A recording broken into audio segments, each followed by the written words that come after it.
You won't realize you're being left until you've already been left too far behind. There's no shouting, no clear goodbye. Just that she starts speaking less, smiling less, sending shorter texts. And then one day, you're sitting alone in a room that still carries her perfume, asking yourself, what happened to us? This isn't a video to teach you how to win someone back. It's not to blame or play the victim either. It's to wake you up before it's too late. Because there are phrases that seem harmless, like, I just need space, or you deserve someone better. In reality, they're gentle ways of retreating. And if you don't realize it in time, you'll be the one trying to hold on to something that no longer exists. Watch this video until the end. Not to keep someone else, but to keep yourself. Because a man of value doesn't chase half-hearted love. He walks away with the peace still left in his heart. The familiar phrase, he's just a friend. You know what the strangest thing about betrayal is? It's not loud. There's no dramatic music like in the movies. No hotel confrontation scene or secret phone recording discovered during a suspicious call. It arrives quietly, like a cold breeze on what seemed to be a warm day. It comes in the form of a very familiar phrase, he's just a friend. That phrase is like a curtain, hiding what's truly going on inside. Not because she's intentionally hiding something, but because things haven't crossed the line yet. She hasn't betrayed you through action, but emotionally a door has been opened. And if you pay attention, you'll see. The first one to walk through that door wasn't you. I remember a friend in San Diego named Mike, a kind guy who loved deeply and trusted a little too easily. Mike loved Lily, a girl whose smile made everyone feel special. Things were going fine until one day, Lily started mentioning someone named Brian. He's just an old friend from high school. He's so funny. We really click when we talk. You don't have to be jealous. He's gay. Mike believed her, because to him, betrayal had to be something big and clear-cut. Not the moments Lily smiled while texting, not the night she came home late because she was cheering up a friend. Mike didn't want to doubt her, because like many good-hearted men, he believed that suspicion meant a lack of trust. Until one night, Mike saw Lily and Brian not cheering up, but holding hands as they walked into an Italian restaurant in Little Italy. And that night, Mike also had Italian, alone, saying nothing. I'm not sharing this story to claim every friend of the opposite sex is a threat. What I'm saying is, emotional betrayal often doesn't begin with bad intentions. It starts with small shares, something that makes her feel heard, understood, connected, somewhere else. And slowly, that place replaces you in the role of her companion. Betrayal isn't always a blow. Sometimes it's an absence. It's when you're no longer the first person she tells her stories to. No longer the one who makes her laugh after a long, exhausting day. And worse, it reaches a point where you start doubting your own feelings, because every time you speak up, she says you're too suspicious. In a world where betrayal is often defined by physical acts, we forget that the heart can leave before the body does anything wrong. And when the heart quietly withdraws, the relationship is already dying. It's just that no one wants to admit it yet. Gaslighting. It sounds like a psychological term, but it happens more often than you think. It's not when someone blatantly lies to you, but when they make you question your own feelings, instincts, and perception. They don't say, "You're wrong," they make you feel wrong. And in some ways, that's even more dangerous than obvious betrayal. Imagine you're feeling like something is off in your relationship. Messages are being hidden. Her voice tone has changed. Her attention no longer seems directed at you. You ask, "Are you hiding something from me?" And she doesn't answer the question. Instead, she replies, "You really need to work on your jealousy. I can't keep living under this constant control." Now you're confused. All you wanted was some reassurance, but now you've been pushed into the role of the problem, a man who's too sensitive, insecure, even toxic. Worse, you start apologizing for asking. Gaslighting makes you believe your feelings are irrational, that your intuition, that finely tuned radar men develop after past heartbreak, is just a product of insecurity. And once you doubt yourself long enough, you go silent. You stop asking. You stop talking. You just endure. She no longer needs to hide anything, because you've already chosen to ignore every red flag in your own mind. I once had a friend in Chicago named Ethan. He started sensing something strange when his girlfriend regularly went out at night to help her best friend study French. Ethan didn't speak French, but he understood the growing coldness in her face. When he asked about it, her response was, "Do you really not trust me? A relationship without trust is nothing." Sounds reasonable, right? Until Ethan accidentally discovered that French was the name of a white guy with curly hair from Montreal. And then Ethan stopped doubting himself. Unfortunately, he realized too late. Gaslighting works best when you're still in love, when you're willing to forgive, willing to trust, willing to blame yourself just to keep someone around. But you can't sustain a healthy relationship by sacrificing your sanity.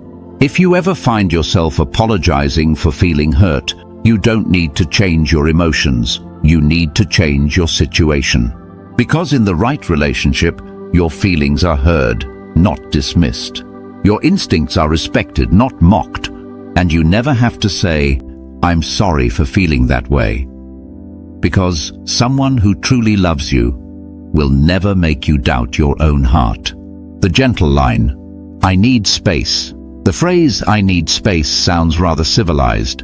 It seems like a mature, thoughtful request, as if she's entering a phase of self-healing, trying to rediscover herself, or needing a few weeks of silence to meditate in a pine forest somewhere.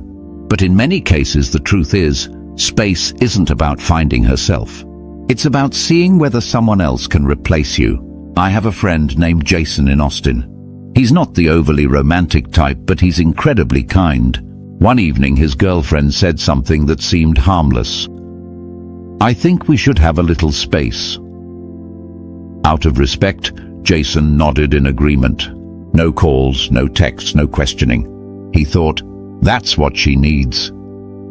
A month later, that space threw a BBQ party at her new apartment, and Jason found out she had a new boyfriend for the past 3 weeks. Jason smiled sadly and told me, "I thought I was giving her time to think. Turns out I was giving her time to emotionally relocate." Stories like this aren't rare. Space sounds like an innocent void, but in reality, it's often a trial phase.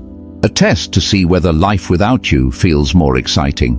And if someone else shows up while you're politely waiting, you won't be informed.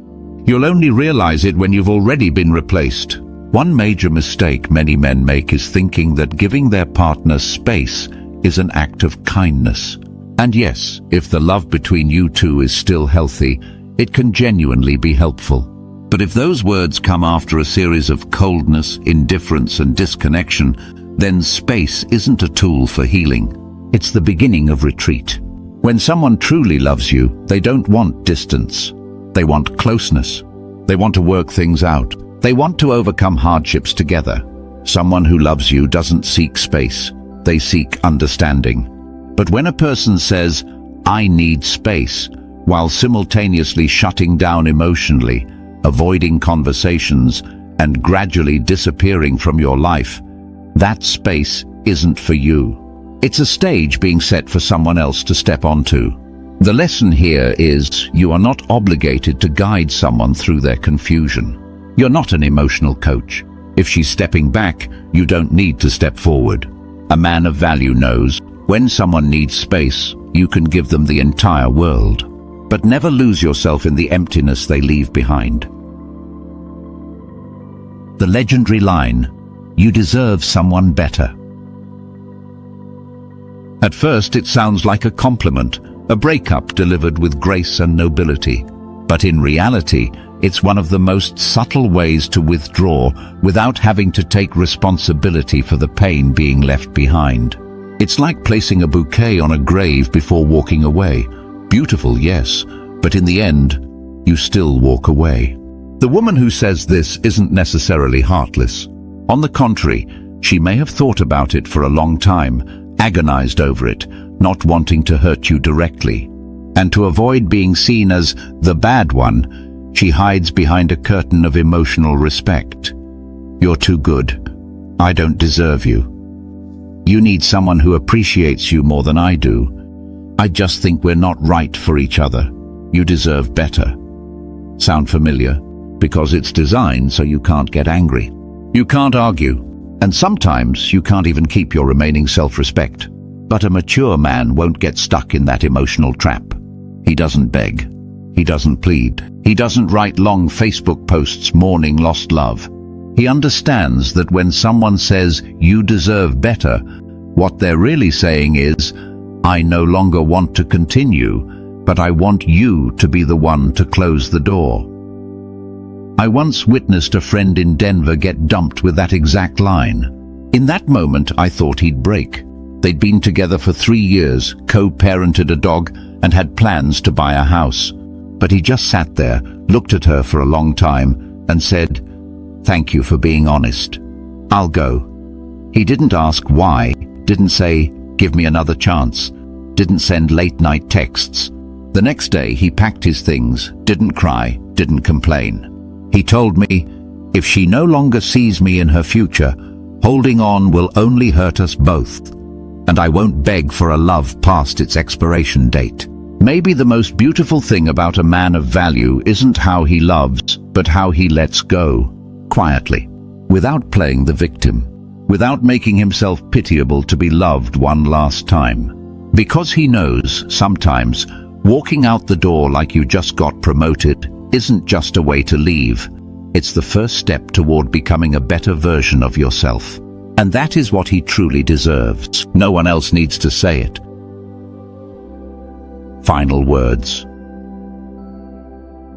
You need to understand one thing. Love shouldn't turn you into a detective. It doesn't require you to check her phone, search her browser history, or analyze every change in tone. But it does require awareness, to recognize when things are no longer the same, to listen to the silence between the two of you, and to see reality clearly, even when your heart doesn't want to accept it. A relationship doesn't die in a single day. It fades like a dimming light after a power outage. You can't rely on words alone, because sometimes she still says she loves you but doesn't mean it. She's still there but no longer present. She still smiles, but the smile isn't directed at you. You know these changes. No one has to tell you. You feel them. Messages suddenly get shorter.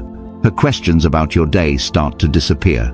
And instead of coming to you when something's wrong, she starts saying, "I'll let you rest." A softer way of saying, you're no longer the one she wants to talk to. And you stand there, on the edge between love and letting go. Part of you wants to hold on, wants to prove you're still good enough, still loving enough, still worth staying for. But another part, the quieter, more mature part, knows that nothing hurts more than trying to hold on to someone who's already left in their heart. Men of value don't chase someone walking away. They don't need to become a more intense version of themselves just to be loved again. They don't buy flowers at the last minute. They don't write long letters hoping to reignite cold memories. They choose to walk away, not because they've stopped loving, but because they understand. Peace of mind is worth more than any compromise in love. They don't see themselves as victims. They don't go around telling stories about being abandoned. They stay silent, graceful, and resolute. Because sometimes your value isn't measured by how long someone loved you, but by how you walk away when love no longer returns. If you have to ask, "Do you still love me?" then you already know the answer.